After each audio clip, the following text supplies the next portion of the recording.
Queridos irmãos, a paz do Senhor, tudo bem com vocês? Desejo que a bênção do Senhor esteja sobre a vida de todos os que nos assistem. Eu sou o presbítero Josué Batista e você está conosco no canal Bereano Pentecostal, um canal voltado para o estudo da Palavra de Deus e para o desenvolvimento da vida cristã. Aqui você encontra conteúdos diversos para a sua edificação espiritual, tais como estudos bíblicos, estudo das lições da escola dominical, pregações, podcasts e muito mais. Desde já eu te convido a se inscrever no canal e a ativar o sininho das notificações para receber os nossos conteúdos. E hoje, para a nossa alegria, estamos aqui para a realização de mais um podcast, gente.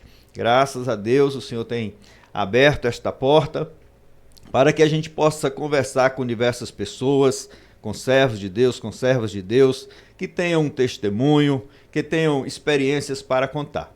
E desta feita nós estamos aqui, né, com a participação, com a presença da irmã Ana Carline. Eu estou assim, vacilando no nome, porque é a primeira vez que a gente, né, se encontra e tem esta oportunidade de conversar com a irmã.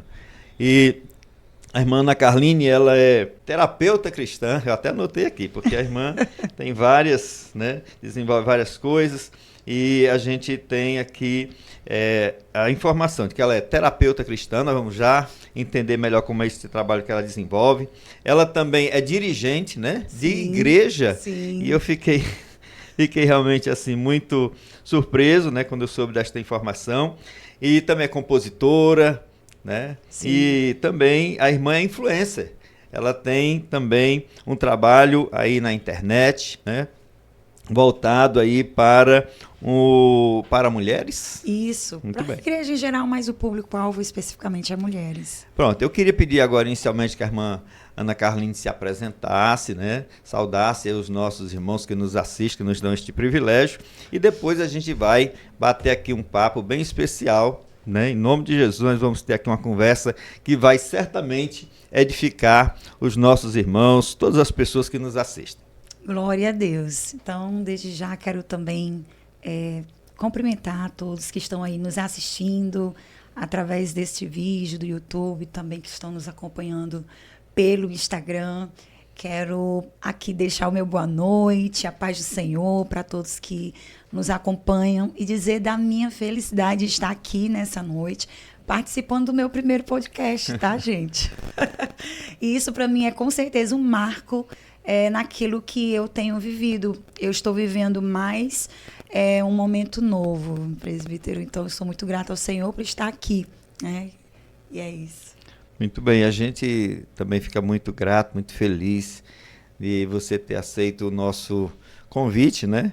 É um desafio, às vezes as pessoas nem sempre estão dispostas, mas eu agradeço demais, viu, irmã Carlinhos, você ter aceitado aqui prontamente o nosso convite, né? E quem me falou de você foi o seu irmão, pastor Levi. Pastor Levi. E ele falou assim de uma forma muito empolgada, né? Muito orgulhoso de você. Uau. E eu, na mesma hora, rapaz, então a gente tem que trazer a irmã Ana Carline aqui, porque a gente, né, Deus abriu esta porta para que nós pudéssemos trazer pessoas que tenham testemunhos, que tenham experiências, né? Porque o canal Bereano Pentecostal, ele tem esse propósito, né? Eu coloquei no meu coração de que ele fosse um instrumento de Deus, né? Uma ferramenta de Deus para edificar pessoas, edificar vidas. Sim.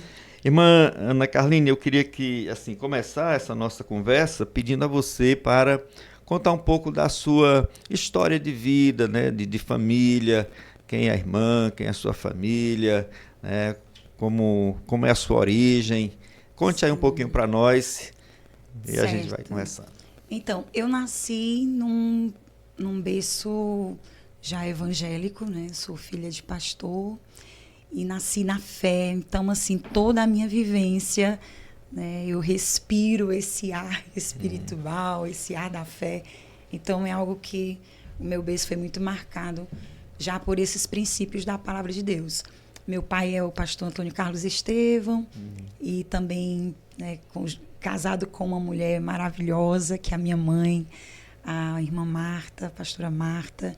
a qual me inspiro nos dois, né? É difícil decidir por uma ou por outra, eu me inspiro nos dois, porque os dois, assim, têm realmente uma participação muito especial em tudo que eu sou hoje, em tudo que eu vivi. E tenho 3 irmãos, os meus irmãos, o mais velho é o Levi, que esteve aqui, me orgulho muito também, o Lemuel, que é o caçula, e eu sou a do meio, né? A filha única de 2 irmãos aí. E também sou mãe, né? Mãe de 3, a Yasmin, o Calil, Abner Calil, e a Ana Clara. Então, e tem já um genro e está chegando aí também uma nora. Minha família, graças a Deus, é uma família pastoral, sacerdotal, né? Deus nos deu a graça de ter toda uma família realmente seguindo a caminhada, a jornada da fé. Eu louvo a Deus por ter nascido nesse lar cristão que outrora eu não achava que isso era um privilégio. Mas eu sou muito grata ao Senhor por estar, sabe, por Deus ter me dado essa riqueza, né, de estar. E a nossa origem foi, falando como família, foi uma família simples, foi uma família que nasceu realmente... Vocês são daqui do Ceará? Nós somos aqui do Ceará. A nossa vida... Quando eu penso assim como família, eu não consigo desvincular, às vezes, a família da igreja. Então, toda a minha história de vida e como a nossa história também familiar, ela anda muito aí ligada, né, à igreja, à família. Então, todo o meu ambiente de vivência e de experiência se passa nessas 2 famílias, né, espiritual e família de sangue. Eu também considero um privilégio a pessoa nascer num lar cristão, né? Sim. Eu também tive esta felicidade, esta bênção. Glória a Deus. Eu também filho de pastor, também de família cristã, Olha, né? aí. Criado nesse ambiente evangélico, pentecostal. Até o tutano. Isso. E aí a gente tem um pouco assim, né? A história um pouco parecida. E a gente... Então tem aqui muito assunto para conversar, né? Glória a Deus. Filho de pastor. Como é que é o provérbio? Filho de peixe. Peixinho é. E filho de pastor. Nunca é crentinho, Não é pastorzinho, né? Tem, né? Tem as dificuldades, as lutas. Aí a irmã, até falando aí, antes de colocar a pergunta que eu quero dizer, mas falando, e já trouxemos aqui seu irmão, agora você. Sim, espero então, trazer seu pai também. Rapaz. Espero trazer aí a família, outro né? nível. Né? Que bom que você tem Aí orgulho outro assim do nível. seu pai. Nossa. Acho que Levi falou também assim. Eu acho que durante a nossa conversa vai ficar bem claro aí, né? Por que eu me orgulho tanto desse homem que ele é. Mas o meu pai, ele é um homem que ele só tem até a 5ª série. Mas ele é um homem muito profundo na palavra. Glória a Deus. Ele é um homem muito de uma reputação assim muito estimada. E a gente vê que a trajetória dele é a trajetória de um vencedor e a trajetória de um homem de Deus, né, que conseguiu realmente cumprir a sua missão, claro, com todas as dificuldades que a gente sabe, tanto na vida secular como também na caminhada de fé, mas a gente vê que ele permanece o mesmo homem, sabe? Eu olho para ele e vejo que ele não sofreu alterações. Eu digo assim, cara, a gente vai sofrendo mudanças. Mas ele não sofreu aquela alteração de, vixe, meu pai era assim, hoje ele não é mais. Vixe, meu pai perdeu a essência disso. Não. Verdade. Ele é um homem que se conserva com essa essência e da qual nós carregamos. Mas nós temos parece também com a história do meu pai. Eita, só que meu pai já está guardado, né? Com o Senhor. Glória a Deus. E temos o Lemuel, que ele é presbítero, né? Também. O Lemuel é presbítero. E é também outra figura aí, que Deus também tem dado graça a ele. Deus há de nos dar também a oportunidade, né? Sim. De conversar. A entrevistar a família todinha. Pois é, rapaz. Família abençoada. Sim, mas eu ia perguntar a respeito, assim, de como você foi criada num lar cristão, né, e tudo mais. Mas teve algum momento na sua vida, geralmente é na adolescência, que assim, o jovem cristão como entra foi em crise, né? E tem aquela... Às vezes até chegam a se desviar, mas como é que foi? Assim, foi sempre... Certo. Então, nascer num lar cristão, eu posso te dizer que, como o senhor falou, é um privilégio. É um privilégio, porque isso quando não é só a criança nasce no lar cristão. Tem muita criança nascendo num lar cristão aí que não tem, que é um privilégio, mas eles não têm aquilo que um lar cristão deveria promover, não é verdade? Então, eu tive o privilégio não só de nascer num lar cristão, mas de ter sido educada na educação, né, cristã, porque eu fui educada. Sabe aquele ditado que diz, fulana foi preparada para casar? Nós fomos preparados para ser homens e mulheres de Deus. Só que quando eu falo sobre esse ponto, eu não falo numa perspectiva intencional, que estão ali forjando pastores para ser um pastor, para ser uma cantora, mas de construir ali na nossa infância um legado que para o futuro, com certeza, ia dar frutos. Então, eu nasci nesse lar onde o meu pai, ele era dirigente de igreja já, né? E a minha mãe sempre foi uma eterna apaixonada por crianças. E ela, naquele tempo, até brinco, naquele tempo já tinha reunião para as crianças, né? Ela criou uma reunião para as crianças, então eu cresci... O cultinho, assim, o culto da... Não, é reunião para criança mesmo na igreja. Não tem a reunião das irmãs, dos homens. Já tinha uma reunião também para as crianças. Eu digo, meu Deus, uma reunião de criança, né? Ela tinha a escola bíblica e tinha a reunião de crianças na igreja. Esse era o trabalho que ela exercia. Mas esse trabalho vinha para dentro de casa. Por quê? Porque ali ela confeccionava os cartazes.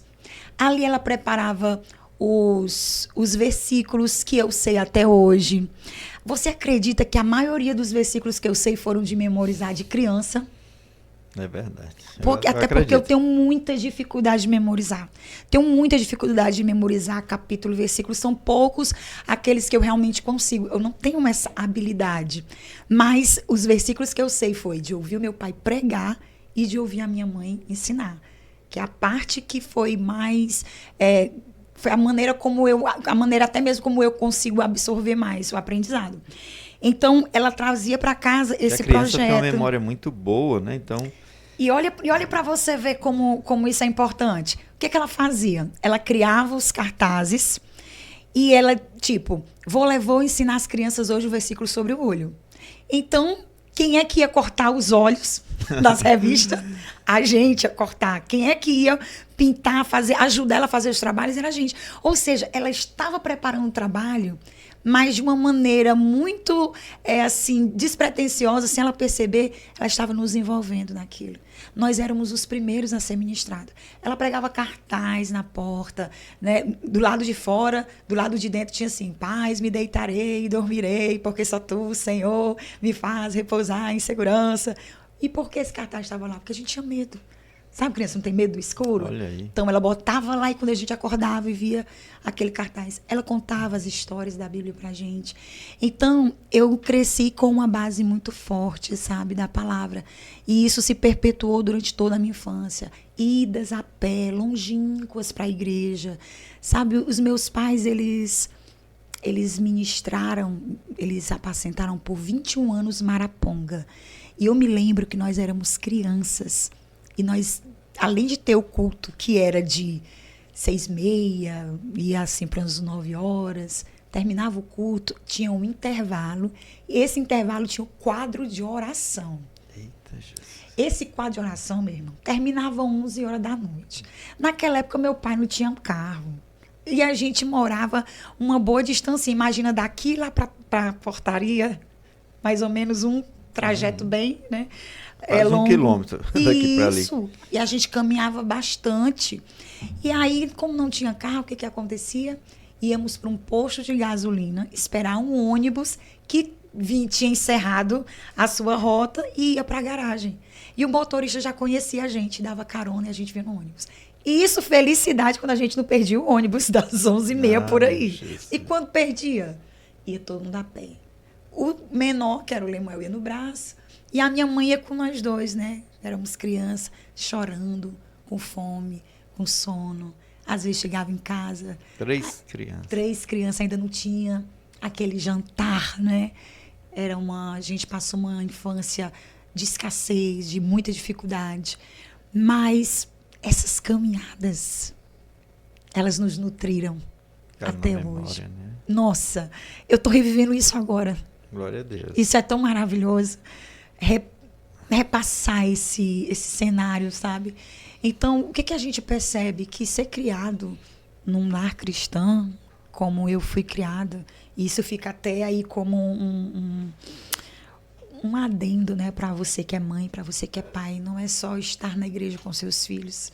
Não é só entregar a criança. Não é só lá. entregar. Ai, meu Deus, estou doida para ir para a igreja e joga a criança na escolinha. Detalhe, quando tinha vigília, que a gente ficava no chão, ela botava um paninho no chão. Era desse A gente estava lá. Eu também estou vivendo as mesmas coisas. Eu nunca me esqueço de uma desse pisa que jeito. eu levei, porque eu quis fugir do quadro de oração e fui para casa de uma irmã, da vizinha. Levei uma pisa. Os 3 levaram uma pisa quando chegaram em casa. Era a disciplina, né? O Levi era o mais crente, porque na hora dele apanhar, ele dizia, glória a Deus, lá vai eu, Jesus. Só falta ser batizado com o Espírito Santo. Jesus. Ele dizia, lá vai eu, Senhor, glória a Deus, aleluia. Era. Então, assim, até essas correções, a gente vê que hoje ela nos serve para entender que quando eu ensino a criança no caminho que ela deve andar, nunca será em vão. Mesmo quando eu vou praticar algo que, pela minha ignorância, ou pela minha interpretação, é a minha forma de ensinar, Deus ele vai considerar aquilo e vai converter cada um dos teus esforços em bênção. Então, pai, mãe, sabe, leve os seus filhos para a igreja. Eu fico com pena, porque a minha mãe trabalhava o dia inteiro, trabalhava no Detran. Minha mãe já era uma mulher moderna naquela época, mas cuidava da casa, cuidava dos filhos. Ela tinha um trabalho na igreja, ela cuidava das crianças. E no sábado pela manhã, que toda mulher quer faxinar, ela levava a gente a pé para a igreja pela manhã, às 8 horas da manhã, para essa bendita reunião de criança. E aí, se crescemos como? Ali, ouvindo, aprendendo, vendo. Né? Mergulhado nessa cultura. Cristã, evangélica, né? Mas aí a questão de houve um momento que quando foram crescendo... Então, eu até me prolonguei um pouco nessa questão da infância, porque a infância, glória a Deus, né? Teve toda essa dificuldade, teve todo esse aparato, essa nutrição da palavra, mas a gente vai crescendo e a gente vai tendo consciência de si. A gente vai tendo questionamentos e começando realmente a querer enraizar a nossa fé. Nós vamos estabelecer o modo como nós pensamos, a nossa visão e interpretação de mundo, né, daquilo que nós recebemos, nós começamos a questionar por que isso, por que aquilo. E os meus questionamentos, eles nunca vieram de Deus existe? Meus questionamentos nunca vieram de não crer na palavra. Mas os meus questionamentos vieram de um rigor que havia naquela época. Uma tradição muito rigorosa. Só para você ter noção.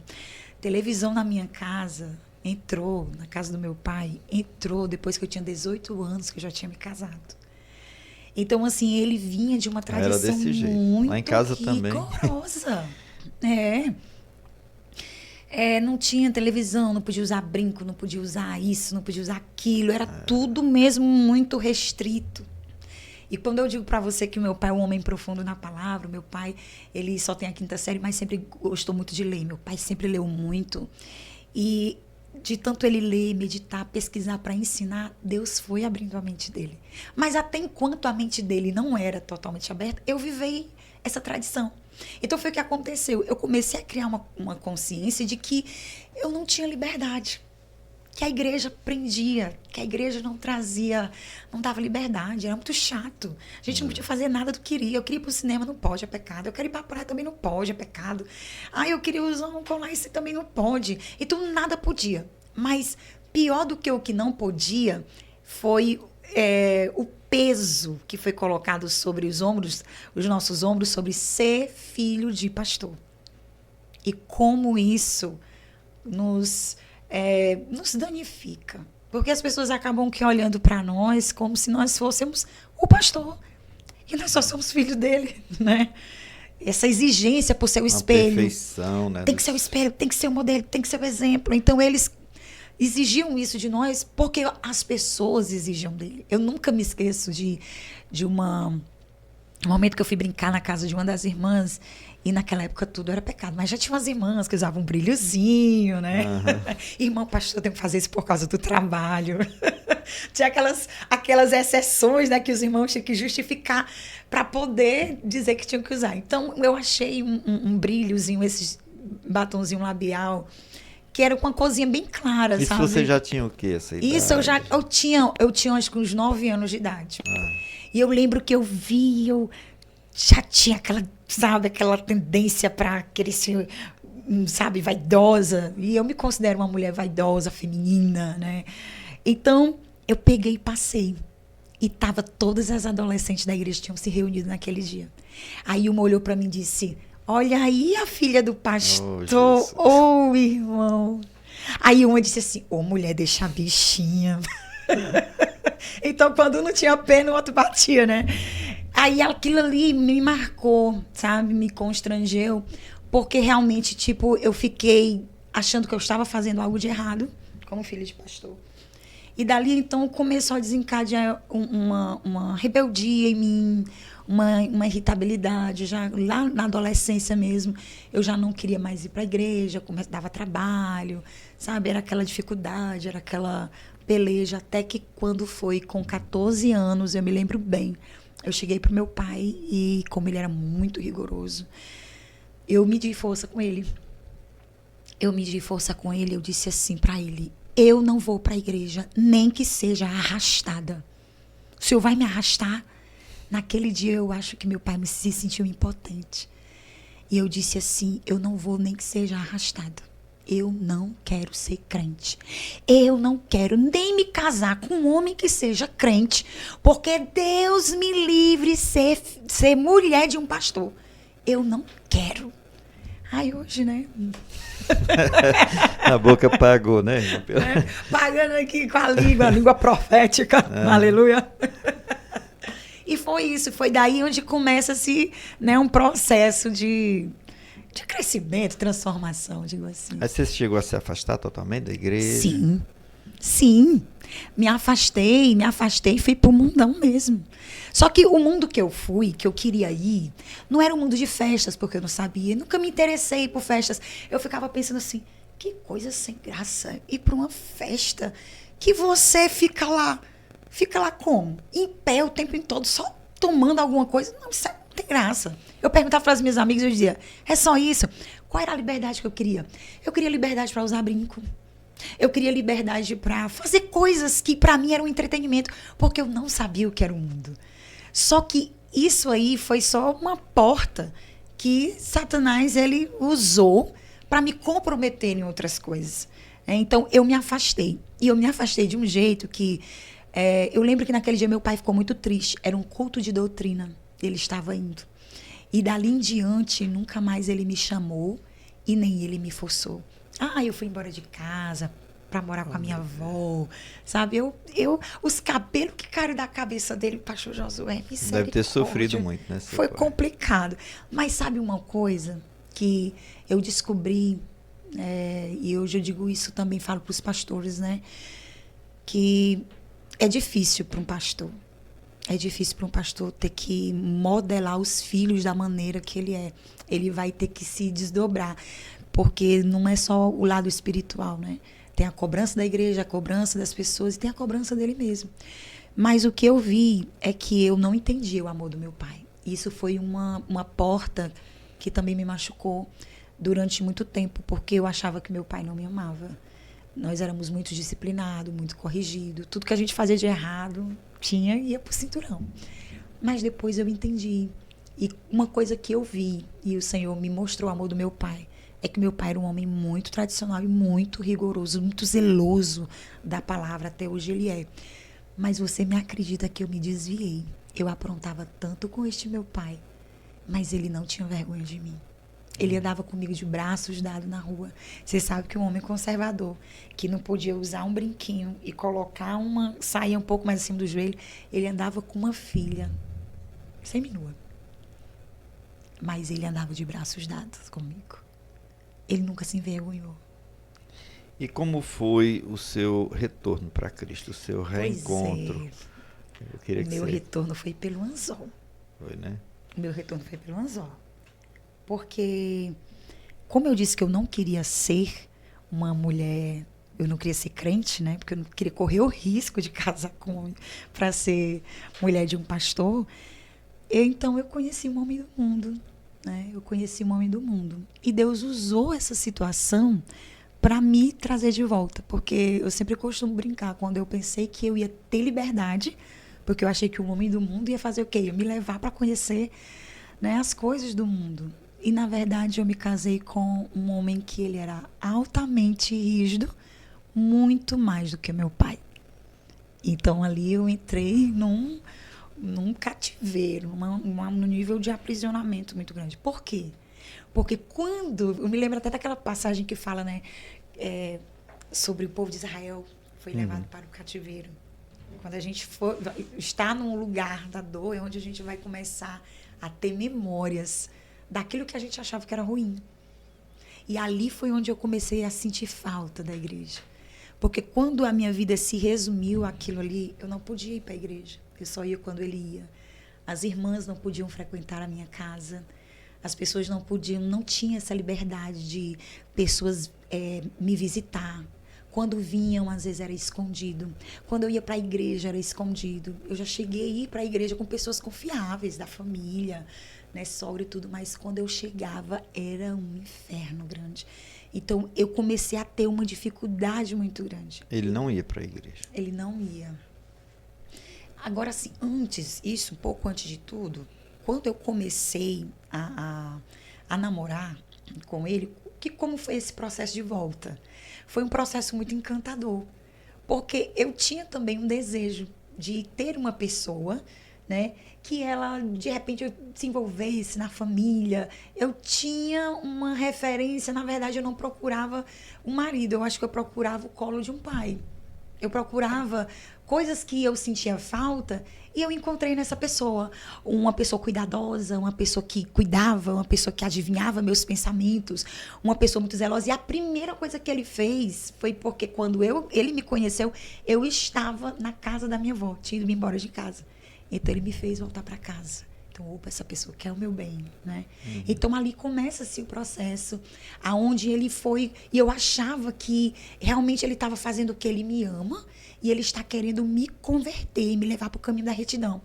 Mais tarde, com a maturidade, eu fui entender que aquilo não era uma conversão. Aquilo era um ciúme, era uma possessividade, como não vai vestir esse tipo de roupa, não pode falar com certas pessoas. O meu cerco foi se fechando, né? Havia ali uma pessoa que adivinhava os meus pensamentos, que me dava o céu, a terra, a lua, uma pessoa que realmente me assistia, uma pessoa presente, uma pessoa que me presenteava, uma pessoa que estava ali, que eu tinha tudo que eu queria. Mas em contrapartida, aquilo que eu queria, que era a liberdade, ela ficou mais restrita ainda. Manipuladora. Liberdade de expressão, liberdade de pensamento, liberdade de ir, de vir, liberdade de amizade, liberdade de autoimagem, liberdade até de sorrir. Eu sou uma pessoa que eu tenho dificuldade de ficar séria. Porque hoje agora eu descobri, né? Depois eu descobri que o sorriso é a minha marca. Deus me fez assim. Então, assim, com o passar do tempo que eu fui perceber isso, foi quando ele me traz, ele conquista realmente a família, ele se torna uma pessoa muito cativante ali, a priori e tal. E então vamos para o casamento, né? E aí o Senhor começou a falar, não é para você, não é esse, não é... Sabe, o Senhor começou a dar sinais, mas eu quero. Mais uma vez eu peitei o meu pai. Meu pai olhou para mim e disse, se você casar com esta pessoa, você vai chorar lágrimas de sangue. Você vai sofrer. Eu digo isso não com orgulho. Eu digo isso e hoje eu entendo que isso é uma referência. Meus pecados já estão na cruz, já debaixo do sangue de Jesus. Mas hoje eu entendo que tudo isso Deus converteu em um propósito. Mas eu olhei para o meu pai e pela segunda vez eu afrontei. Eu disse, pois pode deixar, porque quem vai sofrer sou eu, não é você. Eu olho e lembro dessas palavras e ali eu sentenciei o meu destino, né? Sentenciei. Foi aí onde veio o casamento. Você mesmo disse a sua sentença, sim, né? Sim, ali mesmo eu me sentenciei. As palavras têm poder, né? E desonrar os pais é quebra de princípio para toda sorte de males. Mas aí, sim, eu queria que você também falasse assim do seu reencontro com Cristo, né? Porque houve essa ruptura de aliança com Deus. Sim, eu voltei um pouquinho para poder ir. Até assim, isso. Os jovens cristãos passam muito por essas crises, né? Sim. Eu fui também criado em igreja e a gente teve, graças a Deus, nunca me afastei de todo, mas tive as minhas crises, né? E eu vi colegas meus que hoje estão totalmente perdidos no mundo, né? Sim. Mas, graças a Deus, aprove ao Senhor que a irmã teve o seu reencontro, né? Teve o seu retorno. Mas pode continuar. Você teve esse processo, né? Com o esse senhor pode puxar, porque eu vou até porque eu tenho TDAH. Então, assim, eu entro num assunto, eu vou indo para outro, daqui a pouco eu volto. Então, pode puxar aí a linha. O meu trabalho é isso aqui, tá puxando, mas eu fico. Fica à vontade. Mas tá tendo, o senhor está entendendo, né? O contexto. Porque, assim, eu fui para esse lado, por quê? Para exatamente mostrar que antes do encontro com Deus, para mim ali era Deus. Então eu voltei para os caminhos do Senhor, me reconciliei na igreja, porque ele, não, você vai voltar para a igreja, você vai voltar para casa. Nossa, essa pessoa realmente está me conduzindo ao Senhor. Então, tipo assim, ele estava forjando em mim uma mudança. Mas você sabe que a mudança, ela vem de uma maneira pessoal, de uma consciência, de uma autorresponsabilidade que é um compromisso com a sua mudança. E aí, o que acontece? Quando eu me caso, eu voltei para a igreja na adolescência ainda, mas não considero aquilo como uma volta para o Senhor. O meu retorno para Deus foi dentro de um quarto, quando a ficha caiu. Quando a ficha caiu já na lua de mel. Quando a ficha caiu já nos primeiros meses de casada, que eu fui começando a viver violências, que eu já fui começando a viver uma vida enclausurada, quando eu realmente fui isolada do mundo, quando eu não tinha voz, quando eu não tinha vez, e quando eu tinha que apenas concordar. E ai de mim se eu confrontasse, porque qualquer palavra ela era interpretada como uma ofensa ou como uma afronta. E ali, para mim, parece que Deus já estava trabalhando aquela minha natureza, né? E então foi quando a minha ficha caiu. E eu me ajoelhei no meu quarto e eu disse, Deus, me perdoa. Porque eu reconheço o passo que eu dei. Só que eu não estava arrependida do casamento. Eu era altamente apaixonada, né? Era o meu ídolo, era aquela pessoa que ocupava o centro da minha vida. Mas o meu reencontro ele foi acontecendo de um processo com Deus. Foi um processo onde eu comecei a entender que eu tinha desonrado os meus pais, que eu tinha desobedecido a eles. Eu digo que o meu arrependimento foi processual. Até que eu realmente uma vez me achei num quarto e em oração, eu pedi perdão ao Senhor. Eu disse, Deus, se o Senhor um dia mudar a minha história, eu vou viver para o teu reino. E olha que eu era bem jovem. Eu achava que Deus ia mudar aquilo de uma hora para outra. E eu disse assim, Senhor, eu não quero saber como o Senhor vai fazer, mas nem que eu fique a pão e água, porque nós prosperamos assim de uma maneira muito grande, né? De ter casas, carros e empresas. Então, assim, quanto mais aquilo ia crescendo, mais parece que a minha prisão ia se tornando maior. E aí eu disse, Deus, eu não sei como o Senhor vai fazer, mas nem que eu fique a pão e água. Eu quero que tu mude a minha história. Então, a minha consciência de volta para Deus, ela foi durante o processo, com arrependimento. E foi ali onde eu comecei, foi resgatando os cultos domésticos, sozinha, cantar os hinos da harpa. Aí começou-se a trazer tudo à memória, de trazer essa convicção de fé, né, e de comunhão com Deus. Comecei a crescer ali dentro do meu quarto. Fui batizada dentro do meu quarto. Fui me batizar aos 22 anos numa igreja que não era do meu pai. Então, assim, o meu processo foi à distância da minha família totalmente e dentro de casa. Foi em casa que eu tive as minhas experiências com Deus. E é por isso que eu abro aqui um parêntese muito claro para as mulheres que a nossa maior obra, o nosso maior testemunho, a nossa maior transformação não acontece num púlpito, não acontece na frente de uma obra, ela acontece dentro de casa, nos bastidores. Porque quando eu digo que eu tive encontro com Deus, não foi só de ler e de ler a Bíblia, de cantar. Foi quando Deus foi me ensinar a ser mãe, foi quando Deus foi sarar as minhas feridas, foi quando Deus foi me mostrar quem eu realmente era. E ali eu percebi, eu digo, eu preciso de um encontro com Deus. A Bíblia diz que todas as coisas contribuem para o bem daqueles que amam a Deus, né? Então Deus ele tem uma forma de utilizar até mesmo os nossos erros, Sim. né, para converter isso em bênção que culminem no seu propósito para as nossas vidas, né, no seu projeto. Porque eu creio que Deus tem assim um plano, um projeto, um propósito para cada um de nós. E pronto, aí a irmã, então, tem esse reencontro com o Senhor. E como foi depois? Eu quero que você prossiga contando. Quando eu tive esse encontro com Deus, então me surgiu o desejo agora de servir. Coisa que eu não queria.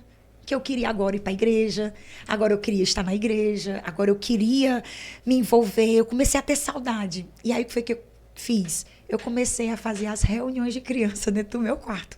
Comecei a fazer tudo que a minha mãe fazia com os meus filhos. Você já tinha filhos nessa época? E eu já tinha filhos, eu já tinha 2 filhos, né? A Yasmin e o Calil. A Ana Clara já veio, ela está com 13 aninhos, veio 10 anos depois da Yasmin. Você permaneceu quanto tempo nesse relacionamento? 23. 23 anos. 23. Muito tempo, né? Muito tempo. Então, eu comecei a ir para a igreja, né? Ele saiu... Casou nova, né? Sim, 18 anos, mas desde os 16 anos que eu trilhei essa jornada, né? Com essa pessoa. Sim, sim. Que é muito comum também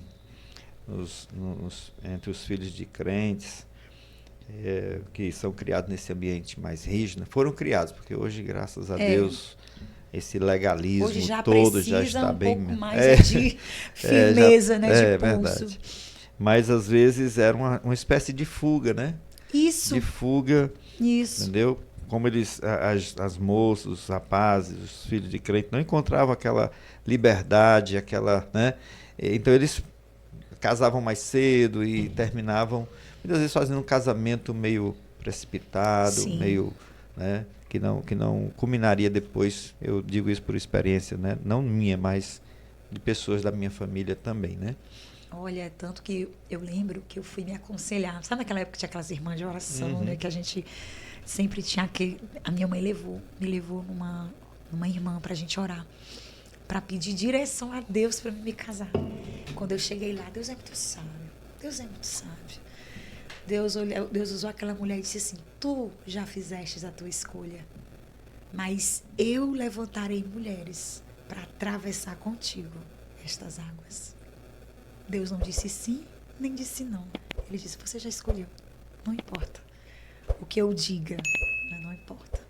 Então, quando eu comecei a ir para a igreja, e eu comecei a frequentar a igreja, então lá me aguça toda a vontade de servir. E onde é que eu começo a servir? Nas crianças. Sabe por que eu ia servir nas crianças? Porque eu chegava nas igrejas e eu via uma carência. E eu olhava para os meus filhos e eu via assim: eles não vão aprender a Bíblia aqui. Aí eu ia para ser a professora dos meus filhos e acabava que sendo professora das outras crianças. Então eu sempre ia, em toda a infância deles, eu acompanhei os meus filhos na infância, na adolescência e na juventude, todas eu fui líder deles. Até me veio agora aqui a memória, não foi de maneira assim programada, mas eu fui a professora de crianças, de escola bíblica dominical, adolescente. Eles não tiveram resistência de ir para a igreja, não, né? Eles não tiveram, porque eu tive uma base muito bem forjada. Então, tudo que eu recebia, eu colocava. Eles não tinham resistência. Eles queriam ir. Mas já o pai dizia assim: se vocês quiserem, vocês não precisam ir. Vocês não são obrigados. Né? Havia ali uma pressão, era para que eles não fossem. Essa foi a minha maior guerra, porque eu queria que eles fossem comigo. E eles eram manipulados e incentivados a não ir. Então, isso era, assim, uma guerra constante. Porque o irmão há de convir comigo que quando você conhece a palavra de Deus, você ama a Deus. Você não se cansa de ir no domingo, de ir na doutrina, de ir na escola. Prazer, não é sobre quantas vezes você vai. Não é sobre quantas vezes você está. É sobre o quanto teu coração queima por aquilo. Então, assim, como meu coração agora já tinha, né, essa convicção, eu fui viver muitas batalhas entre, tipo assim, vixe, amanhã tem isso, eu já saí ontem, então eu tenho que fazer um jeito para sair. Então, tinha que estar tendo aquele jogo de cintura. Mas os meus filhos sempre quiseram ir. Chegou uma fasezinha que só a minha mais velha ficou meio assim, resistente, mas nada que o joelho no chão não resolva. Pagando o preço também, né? Sim. Sempre acontece isso. Depois a gente vai viver as experiências que os nossos pais viveram com os filhos, né? A gente vai ver também um pouco da rebeldia deles. Sim. E também assim faz parte da história de cada um de nós. Aí eu queria que você falasse também como foi que depois, né, você ingressou por esse caminho aí da terapia com mulheres. Você diz que trabalhou mais com crianças, né, no início. Sim. Aí depois mudou o foco, Deus abriu essa outra. Pois é, quando eu comecei a me interessar pela terapia, foi um processo muito longo, porque eu só entrei num relacionamento abusivo porque eu não tinha, além de eu ser uma adolescente, sem muitas referências, mas eu cresci com uma disfunção de identidade muito grande mesmo. Eu não me aceitava, e isso não foi só coisa da minha adolescência, isso, né, também transitou para a minha vida adulta. Eu não me achava uma mulher interessante, bonita, inteligente, capaz. Eu me achava uma mulher mesmo assim, sabe, nascida para... E eu depois percebi que tudo aquilo foi algo que foi manipulado na minha mente, para não acreditar no que eu era. Eu vivia assim um complexo da Cinderela, eu vivi, a gata borralheira, né? Aquela pessoa... Mas houve crenças limitantes que veio também, né, de um lar onde os meus pais não tinham aquela visão de... Mas houve também, assim, muita manipulação sobre coisas que eu queria fazer, mas eu projetava sempre pro outro. Você dá certo com isso. Só que tudo que eu projetava dizia respeito a mim. Mas como eu pensava assim, eu não posso, eu não sou capaz, eu não tenho condições, então eu vou aqui tentar, né, projetar isso em alguém. Então, eu passei anos com uma disfunção de identidade muito grande. Porque depois que eu fui conseguindo respirar mais um pouco, frequentar a igreja e me engajar, que não foi um período fácil, foi turbulento. O meu pai viveu a dor de me ver saindo várias vezes do ministério dele, porque não havia concórdia nem comunhão. Então, tipo, eu vivia aquela guerra. Eu não posso estar na igreja, eu tenho que ir para casa porque eu tenho que ser esposa submissa, eu tenho que cuidar do meu lar. Aí, quando eu estava em casa, eu sentia uma pressão. Meu Deus, o que é que eu estou fazendo para Deus? Eu corria, voltava para a igreja. Eu vivia um conflito interno terrível, um dilema. E, além disso, a opressão que eu sentia também religiosa de quem eu era, de quem eu sou, do que agradava a Deus, do que não agradava. Quando eu fui... Por isso que eu digo que o meu encontro com Deus foi processual, porque a terapia não veio de uma escolha. Quero ser terapeuta. E eu tenho no projeto Floresça, né, eu falo exatamente sobre isso, sobre a identidade. Como eu não tinha uma identidade firmada, eu roubava muitas identidades. Como é que eu roubava identidade? Um dia eu queria ser jornalista, outro dia eu queria ser vendedora, outro dia eu queria ser... Sabe? Eu queria ser coisas e eu nunca me encontrava em nada. Até na minha aparência, no meu modo de vestir. Eu queria ser como fulano de tal, eu queria me vestir como fulano. Até eu brinco que eu digo que eu queria falar como Ana Paula Valadão. Lembro um pouquinho, né? Lembro um pouquinho, né? Assim. Mas Deus me chamou para falar assim, para ser aquela mulher de fogo, né? Então, eu vivia essa guerra e eu não me encontrava em nada. Olha só como eu era tão confusa. Antes de ser terapeuta, eu já fui tudo que você imaginar. Até vendedora da Mary Kay, vendedora de cosméticos, tudo que eu fiz um pouco. Porque eu queria me encontrar naquilo, mas nada me satisfazia, por isso que nada me enraizava, sabe? Eu olhava e eu ficava pensando, meu Deus, o que é que eu nasci para ser? Eu sei vender, eu sei falar, eu sei cantar, eu sei compor, mas eu não faço nada que realmente aquilo floresça. E eu entendi que é porque não basta você ter muitas habilidades. Tem que ter algo que vai conectar você a um propósito que Deus definiu, a algo que faz sentido, que vai realmente deixar ali um legado, que vai ser uma obra, né, que você vai deixar ali sua marca. Então, antes de ser terapeuta, eu fui muitas coisas. E a última delas, né, uma delas foi ser cantora e compositora. Que eu, lá no fundo, eu me retraí porque eu pensava assim, por que eu quis ser cantora? Porque isso tinha marcas, parece que em tudo que eu fazia tinha uma marca de uma ferida, de um trauma. Por exemplo, eu fui quando eu comecei a cantar na igreja, né? Eu comecei a cantar timidamente. Todas as minhas primas cantavam e cantavam muito bem. E eu me senti o patinho feio porque eu não cantava. Então, inventei de cantar também. Mas aquilo ali foi, eu digo, foi uma isca. O meu pai disse, isso aí é uma isca de Deus para aquilo que ele levar. O primeiro a enxergar o meu ministério, o meu propósito foi o meu pai. E eu comecei a compor, gravei o primeiro CD. Gravou? Gravei o segundo. Olha e o aí. Segundo, qual é o tema? Identidade. Identidade. E foi essa música, eu gravei Eu pensei que era Floresça. Não, eu gravei a canção Identidade, e o Senhor me deu ela no pé de uma pia, lavando um prato. A gente tinha perdido tudo, e fomos morar na casa dos meus pais, no quarto, eu, meus 3 filhos e ele. E o Senhor me deu essa canção. E ele falou assim, eu estava no pé da pia, lavando a louça, e viu a canção. Às vezes não queremos entender quando Deus está tratando nossas vidas, purificando e sarando as nossas feridas, permitindo-nos a chance de crescer. Passamos por processos que nos causam dores, situações que nos trazem temores, mas também geram intimidade, nos dão uma nova identidade, quebranta o coração e amplia a visão. Aí nasceu essa música, Identidade. Muito bonita. Mas eu nem tinha identidade. É tão interessante porque realmente identidade é um processo lindo, sabe? E eu digo que identidade é a obra da minha vida. É a obra pela qual o Senhor abriu a porta que hoje todas as mulheres que se conectam a mim é pela identidade. Qual é a sua identidade? A minha identidade é de filha de Deus. Quando eu descobri qual era a minha identidade, eu me libertei. Porque quando alguém dizia assim, quem você é? Dentro de mim o coração acelerava. Se o Senhor dissesse essa pergunta há um tempo atrás, quem você é?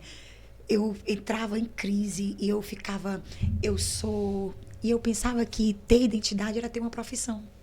Que era um complexo que eu tinha. Até eu digo, né? A minha carteira de identidade, de trabalho hoje, ela é virgem. Até hoje.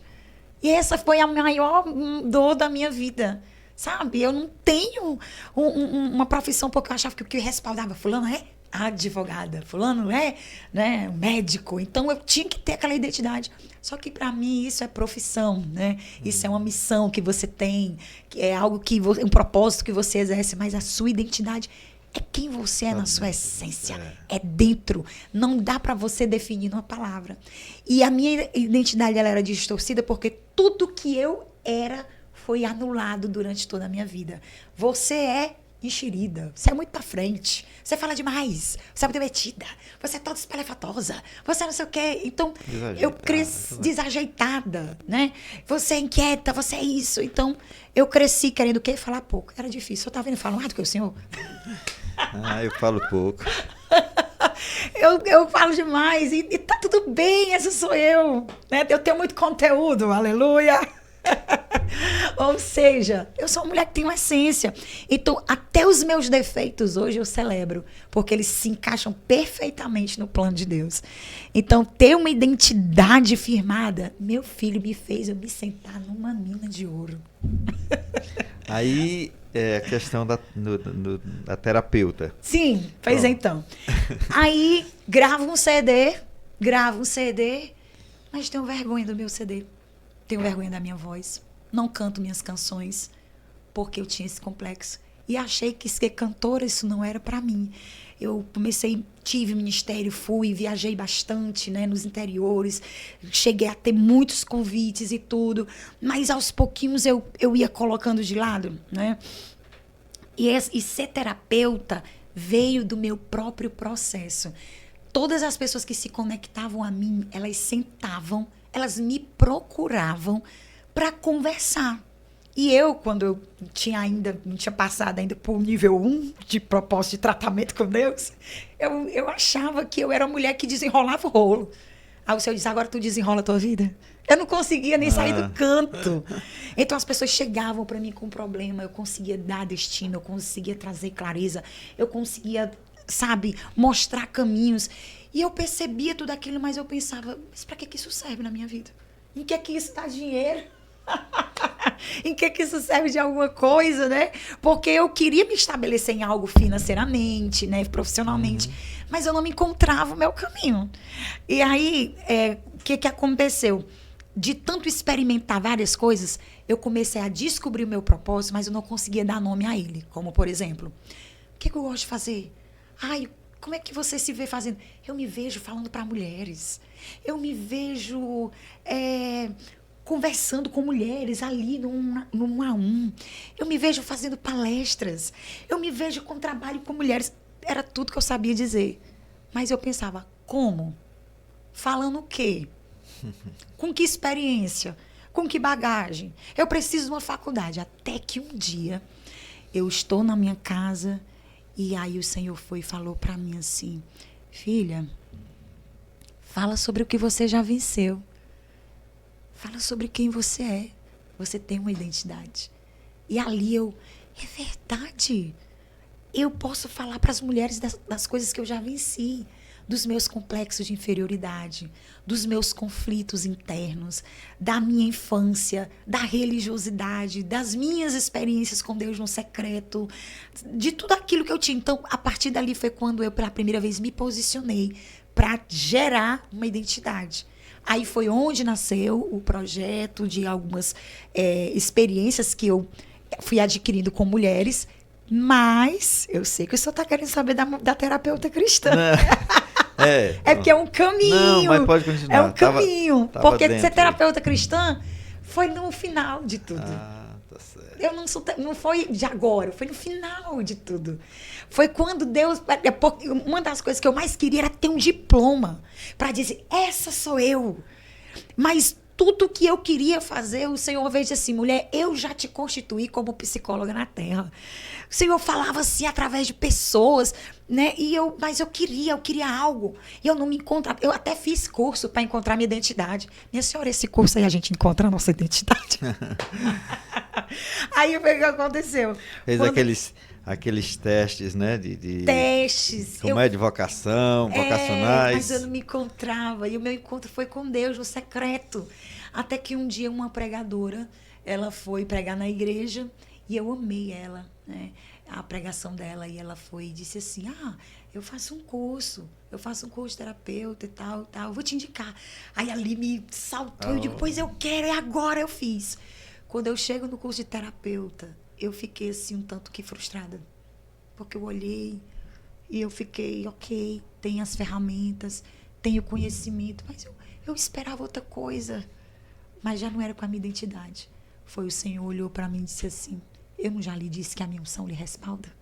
Porque toda a bagagem que eu já usava, eu vi dentro de uma sala de aula, e eu não estou falando de uma bagagem de conhecimento científico, longe de mim, mas eu estou falando de coisas que eu percebia que foi o próprio Senhor que já estava colocando em mim através das minhas experiências, que é como se a minha faculdade foi ali mesmo, né?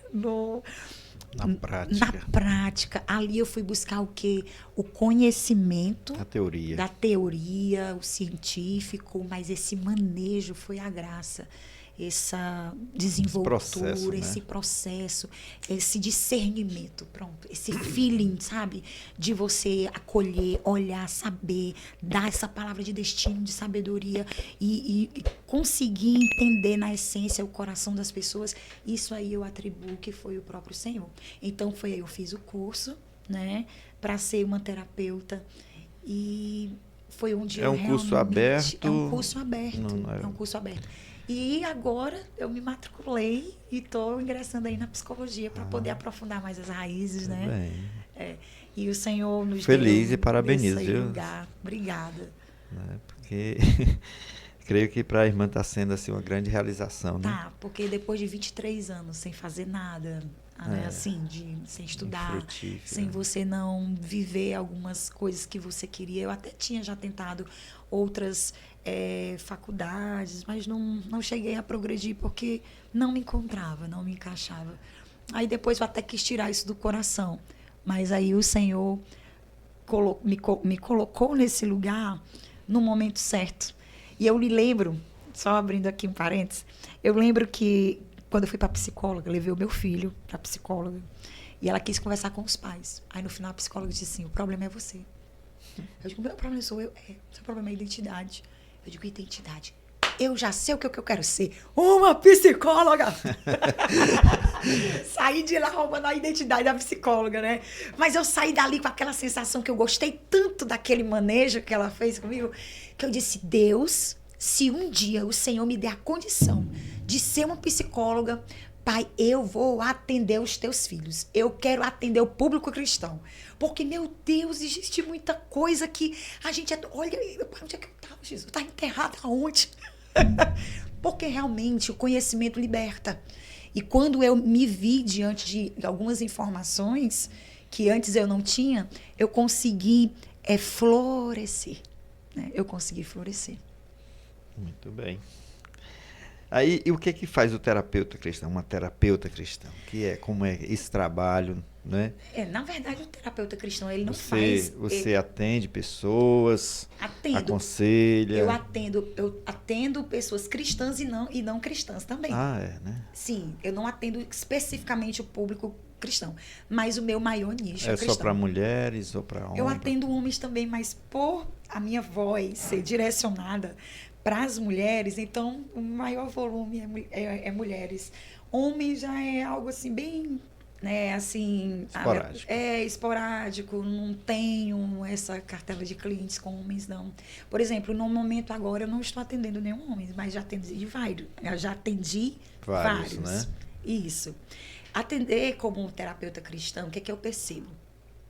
Eu percebo que existem psicólogos e terapeutas que não são cristãos, que eles têm uma bagagem enorme, que eles têm respaldo, que eles têm conhecimento, que são competentes, são grandes profissionais. Mas o diferencial de um terapeuta cristão, eu digo, e também não é todo terapeuta cristão, porque ser um terapeuta cristão não é que ser acima da média.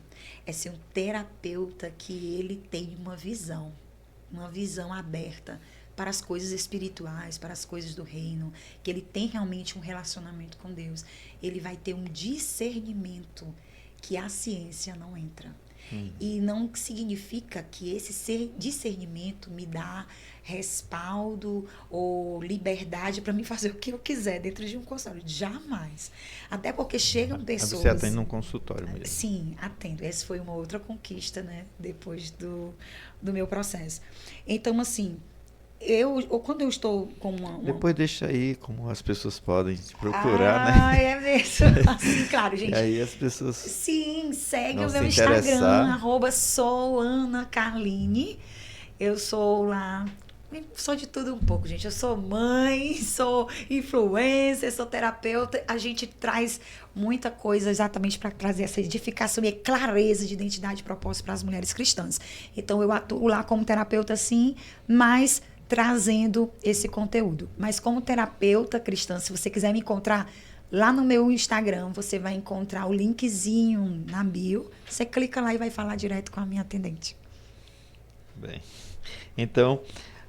agora eu queria que você falasse também sobre esse projeto Floresça, que eu fiquei muito interessado, o seu irmão falou, e, né, assim, como é que é esse trabalho? Então... São palestras? Sim, o Floresça, ele nasceu exatamente nesse dia que eu descobri o meu propósito, quando o Senhor disse, né, filha, fala para as mulheres do que você já venceu. Então, o primeiro Floresça que eu abri foi sobre identidade, e ele é todo sobre identidade. Eu trazia, durante 4 anos eu fui falando sobre identidade, só que é tão interessante que à medida que o Floresça ia, né, acontecendo, eu também ia florescendo em níveis mais profundos da minha identidade. Então eu passei pelo processo da identidade, que a fala foi muito direcionada à autoaceitação, que foi muito direcionada a nós nos reconhecer sobre o nosso valor. Depois eu comecei a falar sobre a questão do despertar para o nosso propósito. Foi indo. Hoje, atualmente, o Floresça ele está abordando o tema relacionado a feridas emocionais, feridas da alma. E isso vai influenciar um pouquinho dentro daquela pergunta que o senhor tinha me feito sobre ser terapeuta cristão. É que dentro de um consultório, quando uma pessoa chega, eu não chego lá usando a palavra, a Bíblia, não é sobre isso. Mas eu consigo perceber que tem questões ali que elas não são espirituais. E elas chegam no consultório porque sabem que eu acredito em questões espirituais, concernentes à palavra, que para ela é um valor, e ela tem medo de que alguém fira esse valor, vá banalizar e ela vai estar pecando contra Deus. Então é aí onde as pessoas procuram um terapeuta cristão, porque, não, você então acredita no que eu acredito, então você não vai, tipo assim, desprezar ou, né, deixar para lá.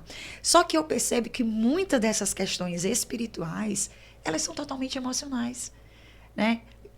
Elas chegam muitas vezes espiritualizando o que é emocional e chega emocionando o que é espiritual. Então é aí que é um processo, digamos assim, quase que... As pessoas misturam, demais. Olha, você não tem Sabem noção como a discernir. ignorância ela é mortal. Então a gente vê como essa mulher ela é afetada em todos os âmbitos, familiar, até em questão de ministério. Tem mulheres que elas não decolam ministerialmente porque elas estão profundamente feridas. E Deus, ele não trabalha com a performance, com a entrega, ele trabalha com a autoridade gerada na tua experiência de vida. Porque cada um de nós carregamos as nossas experiências com Deus. O que eu prego, eu me sinto autorizada para isso, não é só pelo fato de ter vivido. Eu passei por um relacionamento abusivo, eu tenho autoridade para falar sobre abusivo. Não, não é sobre isso. É sobre o que aquilo me transformou.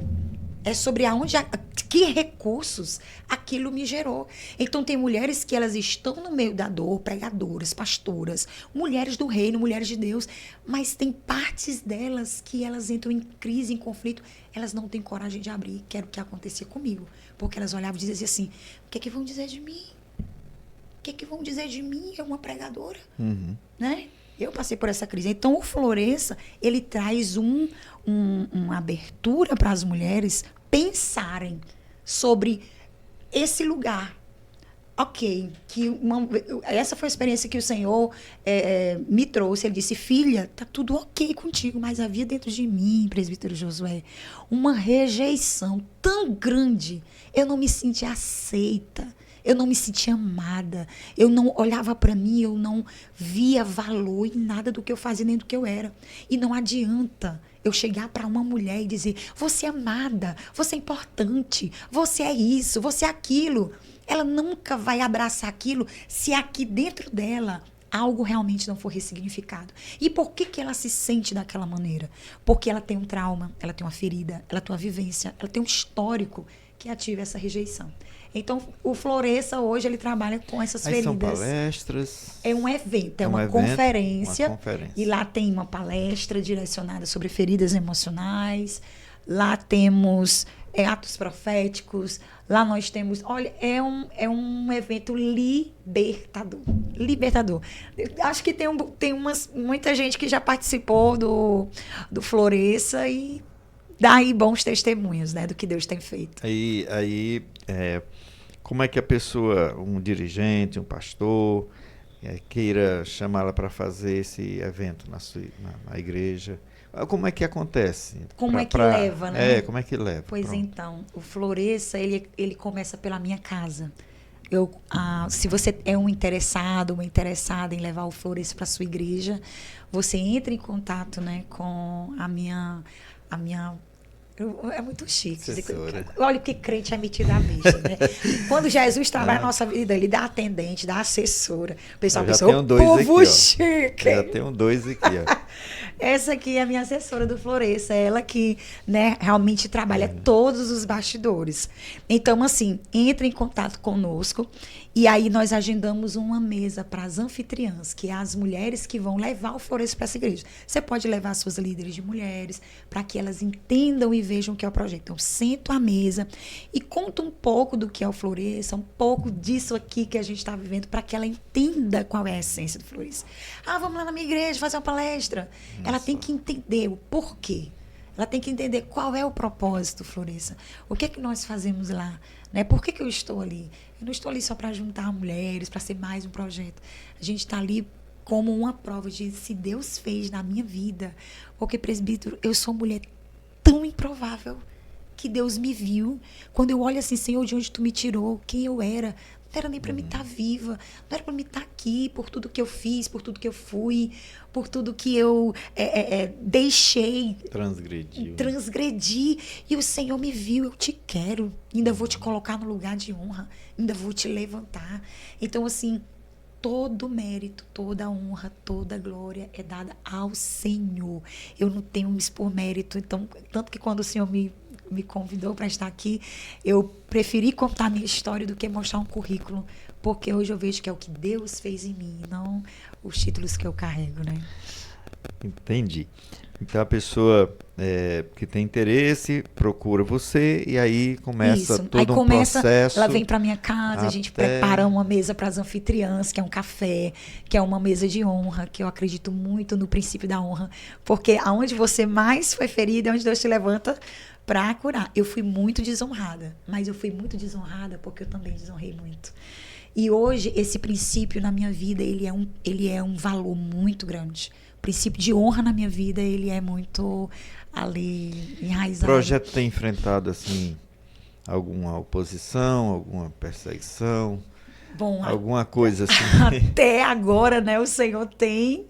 Eu acho que tudo tem o seu lado, né? Nunca chegou ao meu ouvido essa oposição, essa polêmica, mas ele é um projeto que eu ainda considero assim na infância, né? Porque só tenho 4 anos desse projeto. E eu agora que comecei realmente a abrir a boca e falar sobre relacionamentos abusivos dentro da igreja, comecei a falar sobre divórcio, essas questões que às vezes é sensível, uma temática, né? Dentro da igreja que é muito pouco tratada e que às vezes talvez precise até mais de uma abertura, mais de uma forma correta, de uma forma bíblica, né? Mas assim, acredita que eu nunca falei sobre divórcio? Nunca falei sobre divórcio. Nunca falei sobre relacionamento abusivo. Não é nessa temática, trazendo. Eu não vou em igreja nenhuma para falar de relacionamento abusivo. Eu não vou em igreja nenhuma e abrir a Bíblia, vamos aqui falar sobre divórcio, nunca. Porque essa é a minha história. Ali tem muitas famílias que não vivem isso. O que eu falo é como é um processo de uma mulher que viveu essa situação. E é mais assim no sentido de superação. De superação e de busca de identidade, de propósito, né? Isso. E às vezes a pessoa está num relacionamento saudável, está tudo bem. Sim. São crentes, está tudo em paz, mas alguém está passando por alguma angústia interior, às vezes a mulher, às vezes o marido, né? Sim. E aí este seu trabalho, ele chega exatamente para dar uma diretriz, uma orientação, né? Uma ajuda. E quando eu conto um pouco da minha experiência no Floresça sobre algumas coisas, porque ele também mudou, né? Mudou um pouquinho, mudou bastante o repertório. Eu falava muito do meu testemunho de vida. Hoje eu já falo mais de maneira mesmo incisiva sobre o que é a ferida, onde ela surge, o que é que ela faz, quais a causa, quais os sintomas dela. Então, ali as mulheres conseguem se ver naquele cenário. Antigamente, eu não falava assim das feridas de forma pontual. Eu falava o meu testemunho e as mulheres se identificavam. E, por incrível que pareça, muitas mulheres depois me procuravam vivendo relacionamento abusivo dentro da igreja, né? Com homens crentes. E ficavam, para quem eu falo, o que eu faço. Então, assim, esse tema, ele traz um despertar. Ele, na verdade, não confronta. Ele dá voz àquela mulher para dizer assim, há esperança para mim. É por isso que ele é tão necessário. E como a igreja carece, né, irmã, desse trabalho. Muito. Porque, às vezes, a gente, por ser crente, acha que, não, pronto, Jesus já resolveu tudo, tá tudo bem, agora é só vitória, né? Mas muitas pessoas estão passando por processos interiores, né? Realmente de depressão, de uma série de situações que acontecem na vida de qualquer ser humano, independente de ser cristão ou não, né? Tanto que nós temos visto até pessoas, pastores se suicidando e situações bem assim. Então, eu acho muito importante, parabenizo, né, o seu trabalho. Glória a Deus. Tá certo? Creio que é uma missão de Deus na sua vida, um propósito de Deus na sua vida, né? Me fale aí, como a gente pode descobrir o nosso propósito? Como é que a gente nos diga aí, já que você teve toda essa experiência, Sim. Como é que uma pessoa identifica o propósito dela? Né? Uma pergunta que é um pouco menos pessoal, mas Sim, mais aproveitando mais ampla, aí o né? seu know-how, o seu conhecimento para que possa ajudar aos nossos irmãos que estão Ok. nos assistindo. Essa pergunta é a pergunta que vale $1 milhão. Opa! Vamos ganhar esse Porque milhão todo agora. mundo quer descobrir o seu propósito. E se fosse tão fácil a gente só, tipo assim, olha, faça isso, faça isso. Da mesma forma que a identidade ela é uma autodescoberta, né? O propósito ele também não é algo que você simplesmente por mais que tenha cursos, vamos descobrir o seu propósito, as suas habilidades, o que você gosta, essa coisa mais técnica, mas eu acho que o real propósito, ele realmente, ele nasce dentro de você, ele desperta dentro de você como um autoconhecimento profundo daquilo que Deus colocou em você. Por exemplo, eu sempre costumo dizer, quem descobre sua identidade, descobre seu propósito, porque o propósito não fica, uma coisa Tá não ligado. coexiste sem a outra, estão intimamente ligados. Eu não posso ter uma identidade e fazer uma coisa que não tem nada a ver comigo, com o propósito.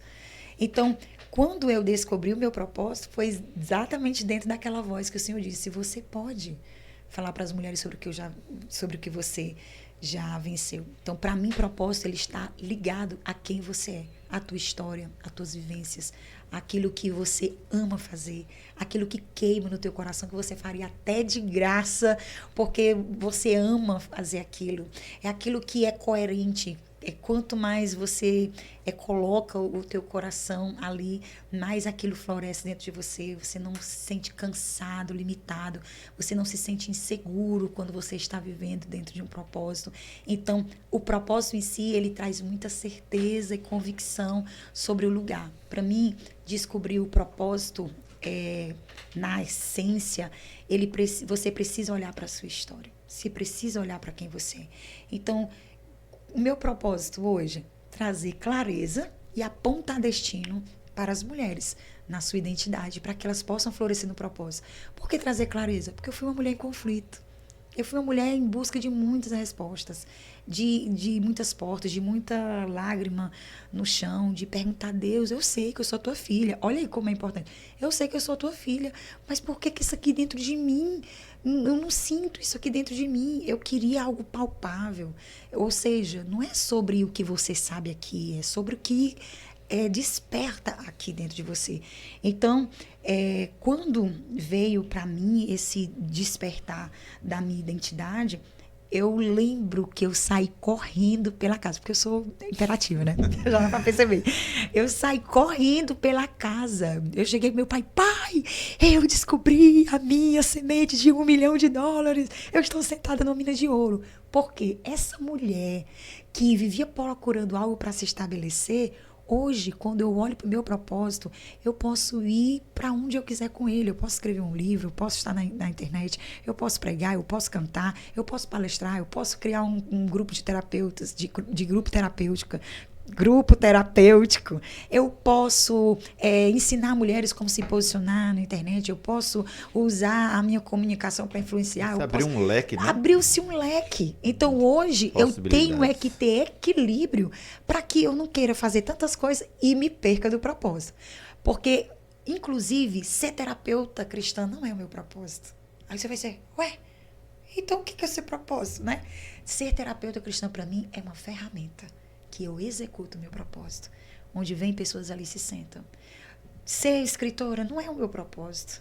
O livro, para mim, é uma ferramenta onde eu escrevo. O meu propósito é a minha mensagem, é a minha voz. Qual é a sua voz? O Senhor está aqui, porque com certeza o Senhor tem propósito. O Senhor ama a palavra, o Senhor é uma pessoa que quer ensinar e edificar a igreja, trazer clareza sobre o reino, sobre pessoas. E o teu propósito é esse. Então, nosso propósito, ele não tem um papel que define ele assim de uma maneira tão justinha. Então, quer conhecer o seu propósito? Conheça a si mesmo e conheça o Deus que você serve. Quer saber qual é o seu propósito? Ande com pessoas de propósito. Ande com pessoas que têm identidade firmada.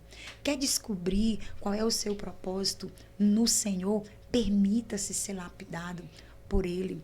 O seu propósito, ele vai fluir daquilo que você já está fazendo, daquilo que você já executa. Porque quando o Senhor me chamou, antes de tudo, Ele me chamou para ser filha de Deus. Ele não me chamou para ser algo, né? Ele me chamou para ser filha. Eu sou filha de Deus. Mas como filha, ele me delegou papéis. Propósito é algo muito amplo. Meu maior propósito de uma pessoa é glorificar o nome do Senhor na terra. O maior propósito que nós temos é manifestar a glória de Deus sobre as nossas vidas. Agora, como eu vou fazer isso, né? Eu vou fazer isso como? Cumprindo o meu papel de mãe, esposa, a minha missão no lar, né? Isso é um propósito que Deus me deu sobre a minha família e, aliás, primordial. Vem aí, então, o meu propósito, que é aquele propósito pessoal, que esse é o meu propósito pessoal de Deus para comigo, do reino. Mas tem também coisas que você vai fazendo como uma profissão que você se identifica com aquilo. E não necessariamente aquele ser o teu propósito, mas está ligado ao teu propósito. Então, se uma pessoa hoje deseja descobrir o seu propósito e ela acha que só tem dor, né? Eu até vou dar aqui um spoiler, viu? Que é um livro que eu desejo escrever. É Transforme Sua Dor em Propósito. Já começou? Já. A rascunhar? Transforme sua dor em propósito. Para mim, essa é a chave. Eu descobri meu propósito transformando a minha dor em propósito. Das minhas dores, hoje eu sou um remédio para curar as feridas de outras pessoas. Muito bem. Eu estava pensando, irmã Carline, nesses dias, sobre a parábola dos talentos, né? E a gente encontra ali três pessoas. Sim. A quem são confiadas aqueles talentos, né? Sim. E uma das coisas que eu, assim, meditando, eu percebi é que para você multiplicar o talento, né? Aquilo que Deus te deu, aquilo que Deus te confiou, você tem que arriscar, né? Tem que arriscar. Eu sei que a irmã fala aí das tentativas, né? Tentava fazer de um jeito, tentava ser outra coisa, né? Sim. Então, assim, até que encaixou certinho, né? Aquele perfil, aquele papel, Deus, no momento certo, também fez com que você identificasse isso, né? Mas aqueles três homens ali da parábola, os dois que multiplicaram, né, os seus talentos, que depois chegaram para o Senhor e disseram assim: está aqui, o Senhor me deu 2, está aqui mais 2, eu granjeei, eu trabalhei, né? Aquele que ganhou 5 também. Agora, aquele que ganhou 1, ele enterrou o talento, né? Porque ele não queria arriscar, perder. Disse, não, se eu for fazer um negócio e eu perder esse talento, e depois como é que eu vou prestar contas, né? Sim. E aí os outros não tiveram medo, porque eles tinham que negociar. Quem negocia, você pode ganhar e pode perder, né? Exato. Então, assim também... Mas está executando, mas né? Está tentando, está lutando. E Deus vê isto, né? Esta nossa aventura de fé. A gente precisa ter fé, né? Isso. E aí Deus, ele vai realmente fazer com que a gente cresça, com que a gente seja útil no seu reino, né? Sim. E cumpra o nosso propósito, que, assim, o propósito para mim não é tanto sobre nós, mas é sobre o outro. Como nós podemos servir ao outro, né? Isso é muito importante. Que cada um de nós tem um valor que Deus sabe, quando Ele nos criou, nos deu esse valor que está intrínseco a nós. Isso. E que, no momento que a gente descobre, então, a gente realmente se torna bem útil para a sociedade, para a igreja, para a família. Exatamente, isso. Muito importante. Eu costumo falar isso, e essa questão que o senhor falou, que essas tentativas, eu vivia uma busca, eu queria me encontrar, mas às vezes o propósito está diante de você e você não descobre, ou você não se conecta a ele, porque você está preocupado naquilo que é aprovado em relação aos outros, ou naquilo que vai agradar os outros. Então, eu vivia muito isso, eu queria me encontrar, mas ao mesmo tempo eu me preocupava muito com o status que aquele propósito me dá. Eu achava que não tinha valor na validação. Pronto, a palavra certa. Eu me preocupava com a validação. Porque eu olhava para mim e dizia assim, meu Deus, qual é o meu propósito? O que eu tenho para fazer? Estava tudo aqui dentro de mim. Eu já, inclusive, exercia, mas eu não conseguia enxergar isso como um propósito. Porque, às vezes, as pessoas pensam que o propósito é algo extraordinário. Mas o propósito, ele é tão simples. O senhor está aqui, dentro da sua casa, dentro do seu ambiente de trabalho, me entrevistando, fazendo o seu propósito. Olha onde ele alcança o mundo. Então, o teu propósito, ele tem um poder extraordinário e você pode fazê-lo de maneira muito simples. Não é? Eu sempre achei que tinha facilidade de perguntar às pessoas. Sempre que eu chegava para uma pessoa desconhecida, como é, né, sua origem, sua família, ia fazendo perguntas. Aí então eu entendi que isso também fazia parte, né, desse propósito divino e que hoje nós estamos aqui concretizando, né, de trazer pessoas para uma mesa, para conversar, para compartilhar histórias, experiências, né, testemunhos. Eu costumo dizer também que o propósito é algo que só você pode fazer. Uhum. O seu propósito só você pode Sim. fazer. Só você vai alcançar aquelas vidas. Só você vai alcançar aquelas pessoas. A comparação, elas nos limita muito, porque você fica comparando seu propósito com o do outro. Ah, mas o fulano faz isso, olha, o fulano está em evidência, o fulano está aquilo. Puxa, mas Deus está te chamando para pessoas que o fulano, com toda a influência que ele tem, não vai alcançar. É você quem vai alcançar. Não é maravilhoso? E cada vida tem valor, né? E cada vida tem valor. Muito bem. O papo está muito bom. E a gente passaria a noite aqui, né, conversando. Vamos fazer o parte 2, né? Pode ser. São temas, cada tema já é o segundo que vem aqui, né? A segunda pessoa que vem aqui que diz isso. Vamos fazer a parte 2. É muito gostoso essa troca de conhecimento, porque a gente percebe que como se torna libertador para pessoas, né? E uma coisa que eu aprendi é que pessoas só são pessoas. Eu queria ser tão importante, eu já era e não sabia. Né? Pessoas são importantes. Mas vamos falar de uma coisinha assim, mais polêmica, né? Agora. Eita, Jesus! E que história é essa de pastora? Oh, meu Deus! A irmã dirige uma igreja, uma congregação. Então, realmente uma polêmica, né, que existe. Eu nunca procurei entrar nessa polêmica, é tanto que no meu perfil, se você olhar, você não vê eu usando esse título, porque eu não sou uma pastora consagrada ou reconhecida. Eu sou uma dirigente de congregação. Eu lembro que depois de todos esses processos, um dia eu cheguei na casa do meu pai, eu sou muito brincalhona com ele. A gente tem, assim, um negócio, né, um com o outro dessa intimidade que Deus resgatou. E eu cheguei para ele e disse, pai, eu quero ser uma pastora. Aí ele, agora você quer? Quero. E pode me consagrar, bote sua mão aqui, me consagre, diga, declare, profetize. Anos, nem tinha noção do que eu estava falando. Depois que tudo passou, que sarou, eu digo, pai, bote a mão aqui, eu vou ser uma pastora. Eu já sei o que eu quero ser uma pastora, pai. E aí passa-se o tempo e eu saía, né, do ministério dele, sempre saía por causa desse ciclo vicioso da opressão que eu vivia. E aí quando foi uma das últimas saídas, foi uma saída muito traumática para ele. E para mim também, foi muito dolorosa. Tudo que eu colocava a mão prosperava. Mas quando estava prosperando, rapaz, eu saía assim, sabe, desandava tudo, reiniciava, voltava para estaca zero. E aí eu lembro que uma dessas saídas, eu quase surtei por conta da pressão que foi muito grande. Eu raspei a minha cabeça. E ali eu entrei em parafuso mesmo. Eu olhei para o espelho e eu disse para Deus, essa sou eu, amargurada, frustrada.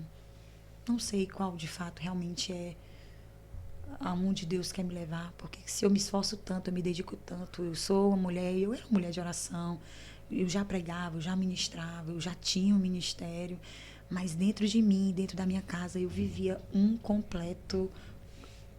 tribulação, tormenta, né? A pressão emocional e espiritual eram muito grande mesmo. Então, muitas vezes eu cheguei até a ir pregar assim, ó. Cheguei, saí, enxugar as lágrimas para poder subir no púlpito. E o Senhor disse, filha, eu não quero isso de ti. Não é isso que eu quero. Vá ser sarada, né? Mas, quando eu saí, que isso aconteceu, eu quis esconder. E hoje, eu entendo que no meu chamado, não é que tem que ter. Foi os caminhos que eu trilhei, reconheço.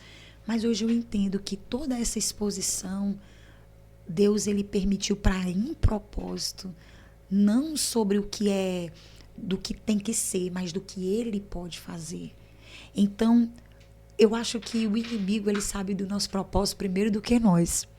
E ele já tenta trabalhar em cima daquilo para frustrar. Quando isso acontece, que eu raspo a cabeça, eu estou em outro ministério e eu tento me enclausurar, me esconder, vaza uma foto minha com a cabeça raspada. E todo mundo se preocupa. Menino, o que aconteceu? Está com câncer? Está com câncer. Está com câncer.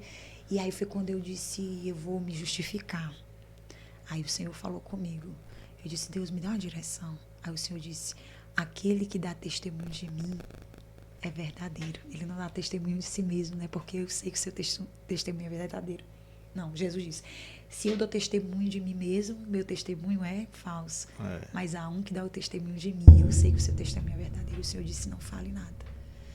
E aí, quando aconteceu esse episódio, o Senhor falou comigo dentro de casa, dentro do banheiro, sobre o que ele ia fazer. Ali, Deus quebrou um grilhão que realmente havia na minha vida. Foi uma experiência emocional, mas também Deus interviu naquela hora. Porque o que eu queria era tirar a minha vida e eu sabia que se eu tirasse eu ia pro inferno. Então, eu vou raspar a cabeça, que pelo menos eu me clausuro, somo do mapa, ninguém me vê mais, nem me convida. E aí, com pouco tempo que foi passando, veio a pandemia, o cabelo cresceu, mas a agenda estava curtinho. E aí o Senhor falou para mim, disse assim, o Senhor, passei uma experiência, o Senhor disse, essa é a sua identidade. Agora eu quero que você volte para o seu lugar de origem, porque é lá que está seu propósito. E aí eu cheguei, né, para ele e disse, eu vou voltar, porque Deus falou comigo. E eu só saio de lá agora quando o Senhor me tirar. Quando eu chego de lá, ainda meio resistente, eu disse, Deus, eu não vou fazer nada mais. Eu só vou ficar nesse banco. Eu só vou ouvir a palavra. Eu disse, Pai, estou voltando, por tudo que eu já tinha passado, por tudo que eu já tinha vivido, não me ponha para mais nada. Eu vou aqui, voltei, mas eu voltei só para assistir o culto. Aí quando foi no primeiro domingo que eu fui para assistir o culto, para ser anunciado a nossa volta, um pastor de São Paulo foi pregar. E aí ele disse assim na mensagem, uma pregação muito simples, mas ele disse algo que ali foi como, sabe, no meu coração. Quando Deus fala contigo, você reconhece a voz do Senhor, né? E ele falou assim, aquele que põe a mão no arado e olha para trás nunca teve chamada. E aquilo entrou com uma palavra tão forte. Eu cheguei pro meu pai em casa, voltamos do culto, passei lá e disse, pai, Deus falou comigo. Se eu quiser me colocar aí em qualquer coisa, olha aí a pretensão. Eu tô aqui para servir, pai. Eu reconheço. Se quiser me colocar. Aí eu pensei que ele ia me colocar à frente de um círculo de oração, do conjunto das senhoras. Ele disse, então, amém. Glória a Deus. Você vai lá pro Parque Panorâmico. E o Parque Panorâmico é num loteamento, né, onde era uma fazenda e foi dividido em loteamento. E lá, antes da igreja, ele implantou a igreja, mandou pessoas, né, evangelizaram e tudo, faziam cultos, campais com o gerador, porque nem energia tinha. E ele levantou a igreja, as paredes. E chegou a pandemia, ficou lá só as paredes e as telhas, o muro em volta, ficou lá. Mas é interessante que... O pai é um homem de fé, viu? Ele é. Ele já abriu muitas igrejas só assim. Ele abriu já essa geralmente igreja começa, né, reunindo ali um povo, ali. Não tinha crentes lá. Aí depois é que se constrói o templo. Só tinha culto campal, porque tinha umas 2 irmãs que era da sede e morar lá. Então ele fazia culto campal lá, mas não tinha nem crente. Tanto que quando eu fui, tinha 3 crentes emprestados da sede. As ovelhas que foi, disse, minha filha, essas ovelhas pra você começar, seu rebanho. Emprestada, né? E pra começar. E era um lugar perigoso. Os homens que tinham lá não queriam ir. Os obreiros que poderiam ir, não queriam ir. E os outros não estavam, preparados para ir. Aí, e a senhora estava? Mas não é um contexto de preparação como um obreiro, mas acredito da palavra, da essência, do amor, da dedicação, do serviço, e esse manejo, porque o senhor sabe que é tão essencial também quanto a palavra, né? De você ter aquela graça para caminhar com o povo. Só que antes disso, há 4 anos atrás, eu recebi uma carta. Eu estava na igreja dela, num culto de mulheres, e eu fui pregar e eu deixei a minha Bíblia dentro do carro. E eu disse, fala, mãe, como é que eu esqueço a Bíblia? Peguei a Bíblia da minha mãe. Mãe, me dá a tua Bíblia. Não, eu acho que eu vim de algum outro lugar, foi. Aí eu fui pro culto de mulheres, peguei a Bíblia. Aí veio uma criança no meio da igreja e colocou. Disse assim, alguém mandou te entregar essa carta. Aí eu, quem é? Ela disse, eu não sei. Aí eu botei a carta dentro da Bíblia e fiquei, meu Deus, o que será que tem dentro dessa carta? Só que eu ia receber a oportunidade, não podia ler a carta. Aí preguei, fui pra casa. Aí eu, mãe, tem uma carta que eu deixei dentro da sua Bíblia. Ah, minha filha, não vi carta nenhuma dentro dessa Bíblia, não. Eu digo, agora pronto. Perdeu-se, sumiu essa carta, passou-se um mês. Ela, Carlinhos, dizer que eu achei a tua carta. Eu disse, sério? Pois me dê a carta que eu quero ler. E nessa época eu vendia roupa. Para onde eu ia na igreja era com a Bíblia debaixo do braço e uma bolsa para vender roupa. Isso é outra obra que eu aprendi sobre depender de Deus, né? Deixar a bolsa de lado. E aí eu fui. Quando antes de eu descer, Carlinhos, deixa eu abrir essa carta bem rápido, porque eu estou ansiosa para ler o que é essa carta. Quando eu abri, eu só consegui ver um trechinho que dizia assim, e você morava numa casa, num lugar muito esquisito, lá tinha muito tiroteio, mas tinha uma fonte lá, e muitas pessoas iam para lá para pegar água, só que todo mundo ficava se questionando como é que ela tem coragem de morar num lugar desse. Só que dentro do seu quarto tinha uma fonte, um poço, e esse poço era cheio de água. E era uma fila de gente para pegar essa água. Quanto mais as pessoas tiravam, mais o poço nem esvaziava, nem derramava. Passou, aí eu digo, não, tenho que ler essa carta quando chegar em casa. Quando eu chego em casa, que eu vou atrás da carta, cadê a carta? Eu perdi a carta até hoje. Aí eu, pronto, só li esse trechinho. Aí teve uma conferência na igreja do meu pai. Uns 2 anos depois, eu tinha assumido o Parque Panorama, que ele tinha me enviado para lá. Aí chegou uma irmã, senta na mesa e disse, você lembra daquela carta? Ninguém fale comigo, que eu quero saber agora. Você só sai daqui quando você contar essa história dessa carta. E ela contou que Deus tinha dado uma revelação a ela, que eu ia para um lugar muito difícil, era escuro, as pessoas ficavam abismadas como é que eu tinha coragem de ir para aquele lugar para poder morar. Mas lá tinha muito tiroteio, só que muitas pessoas vinham com baldes de água para pegar água da minha casa. E aí eu entendi, o lugar lá é um lugar realmente onde tem um domínio, né? Ali havia realmente uma violência e ninguém queria ir para lá. Muito tiroteio acontecia naquela região. E eu fui. Quando eu fui, antes de eu ir, eu fui orar. Eu disse, Senhor, me dá uma direção. Porque quando eu dei a minha palavra, eu senti que ele me pegou pela palavra. E eu fiquei com aquela angústia de não voltar atrás. Nessa época, eu também ainda tinha o cônjuge, né, que não andava na visão. Só que Deus usou a própria boca dele. E disse assim, eu disse assim, quando meu pai falou, você vai? Aí eu disse, como assim eu vou? Ele na mesma falou, eu aceito. Eu vou com ela. Deus só usou aquela palavra, parece que para mim. E aí o meu pai foi muito claro, olha, eu estou colocando ela como aquela que ele diz no boi manso e o boi, né, bravo. Vocês vão fazer juntos, você vai auxiliar ela, né, mas você caminhando, você vai crescer. Ele querendo isso, falar, porque realmente, no caso, eu tinha a visão, não estou falando isso com modéstia, mas ele é uma pessoa que realmente nunca nasceu de novo, nunca teve um encontro com Cristo. Não tinha como ele pegar ele e colocar na frente, sendo o pastor que ele é, um homem de visão, de entendimento. Então, foi assim que eu fui parar lá na igreja, na congregação. E como o tempo passou, hoje está lá bonitinha, pintada, com porta, com piso, tá tudo... É um achadozinho, é uma pérola escondida. Mas qual foi sobre mesmo a sua pergunta? Como você foi... Como eu fui para lá, né? Se tornar pastora, como se tornou pastora, né? Pronto, foi dessa forma. Não foi algo que eu tinha escolhido. Agora, eu também passei... Ela está quanto tempo lá, então? 4. 4 anos.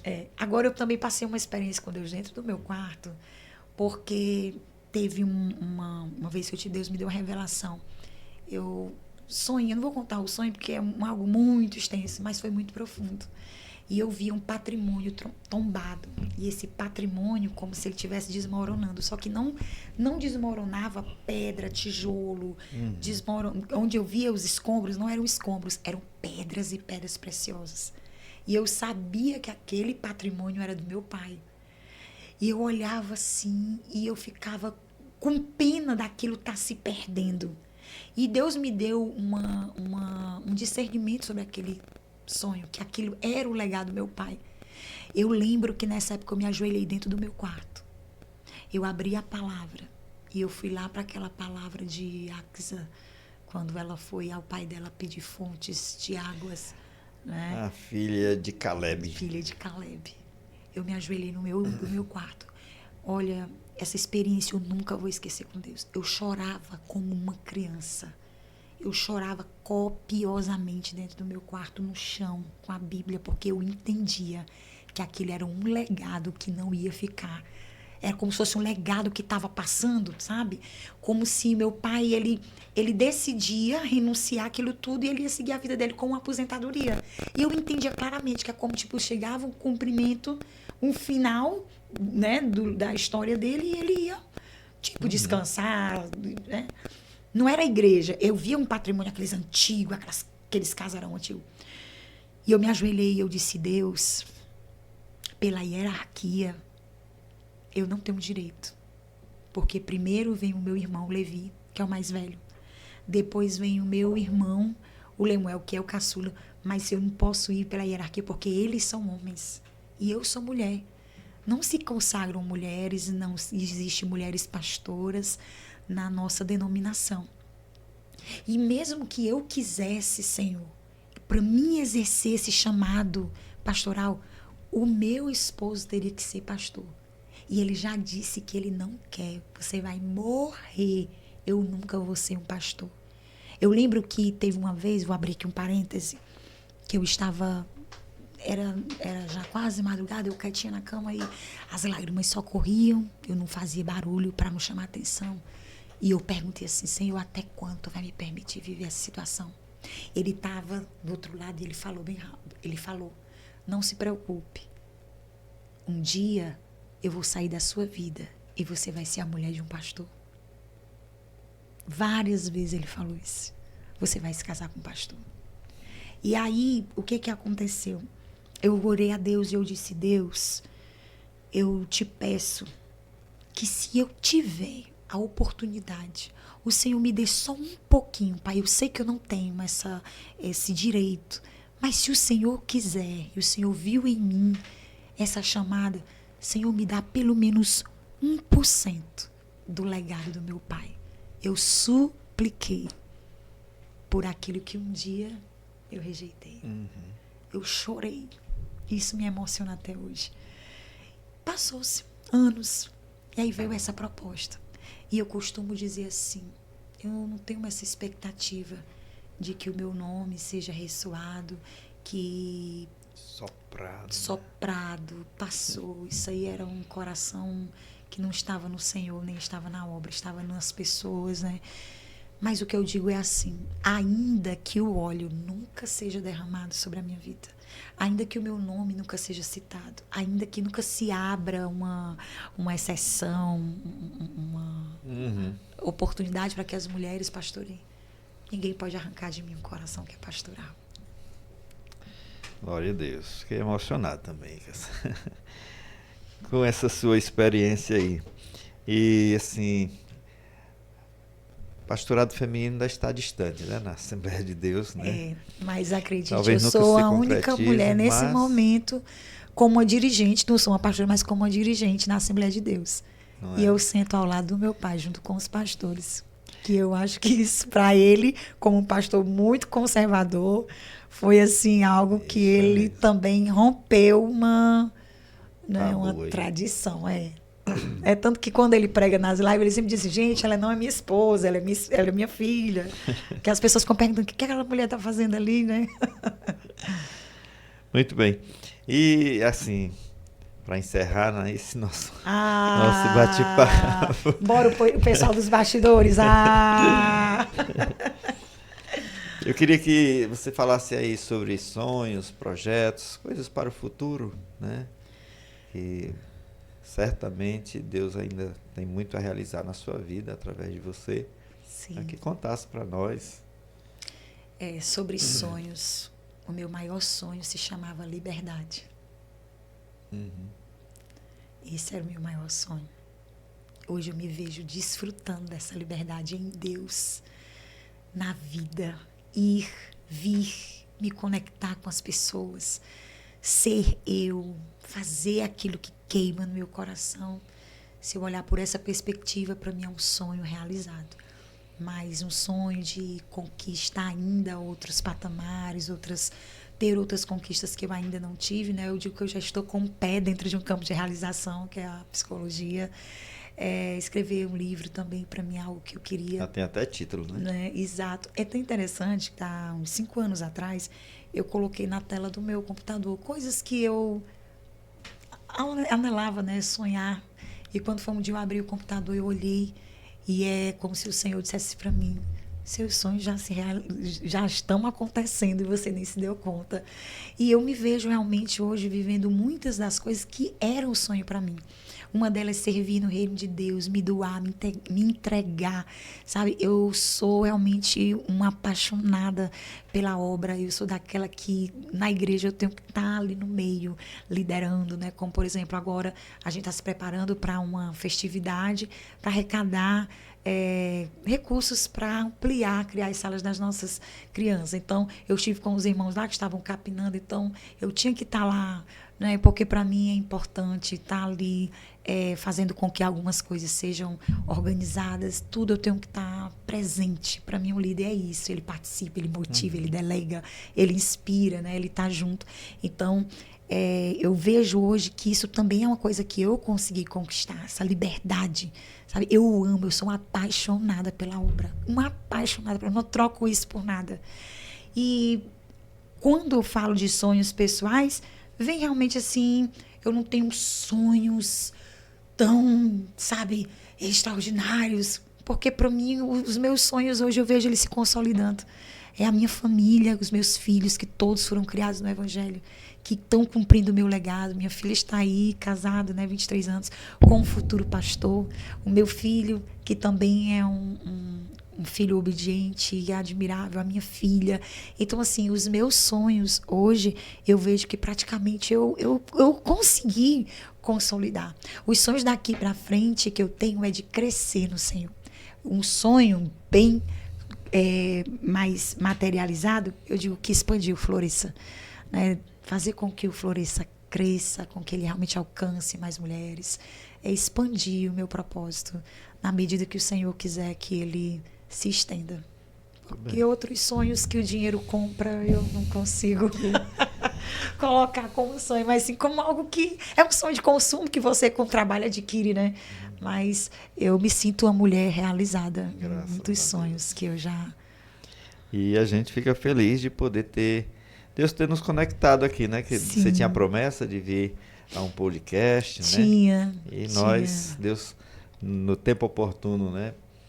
Nos deu esta vontade, esta missão de fazermos o Bereano Pentecostal.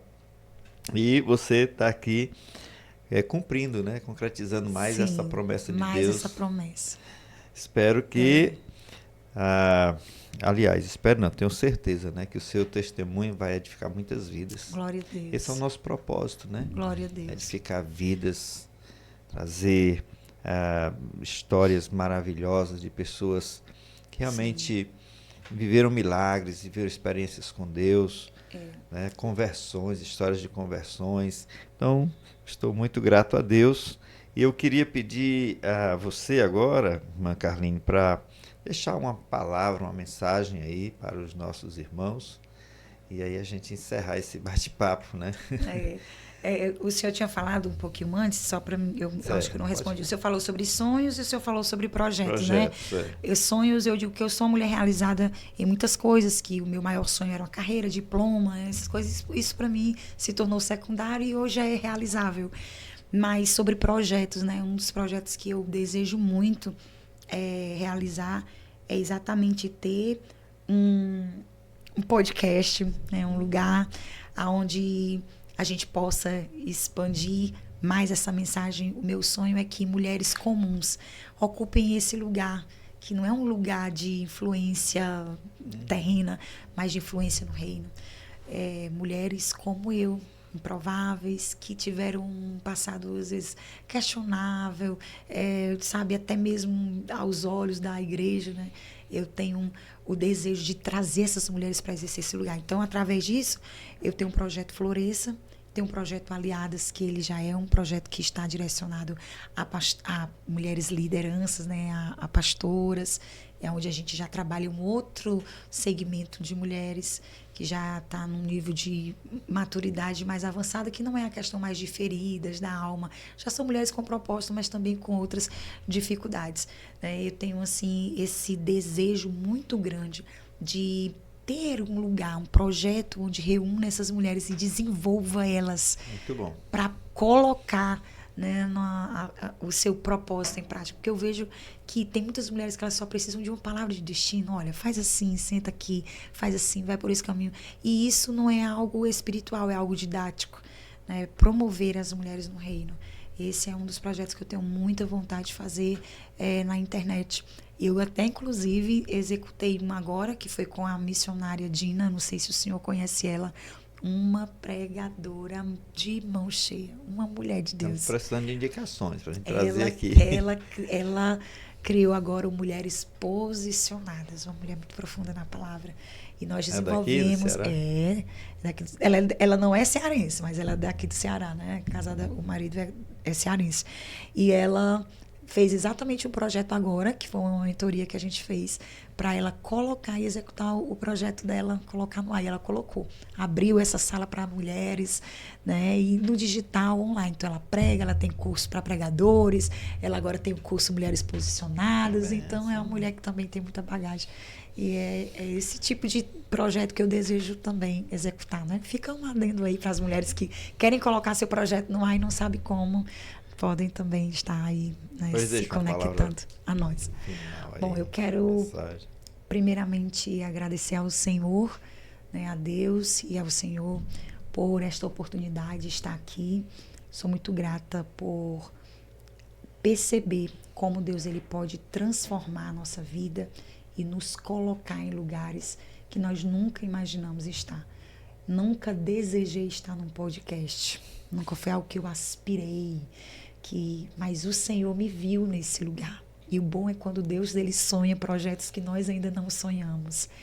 E uma das coisas que eu gostaria de deixar para você é que eu sou apenas uma mulher comum que decidiu servir piedosamente e com muita convicção a um Deus extraordinário.